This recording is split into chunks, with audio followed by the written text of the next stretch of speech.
மல்லிகை சூடிய மல்லிகையே, காகிதத்தில் துடிக்குது இதயம் இங்கே, இந்த முரளி தேடி அலையும் ஈரா அங்கே.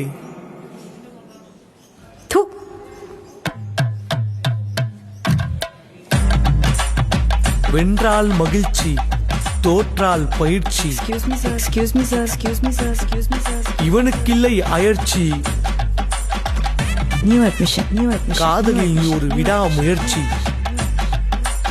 இவன் இதயம் எனும் மண்டபத்தில் தாராளமாய் தங்க ஏராளமாய் இடம் இருக்கிறது பெண்களுக்கு மட்டும். புறக்கணித்த பெண்கள் பற்றி கவலை இல்லை, இவன் புதிதாய் காதலிக்க தயங்கவில்லை. இதோ கோடிப்புறா கூட்டத்தில் தனது லேடி புறாவை கண்டுவிட்டது இந்த தாடி புறா. இனி இவள்தான் இவனது ஜோடி புறா.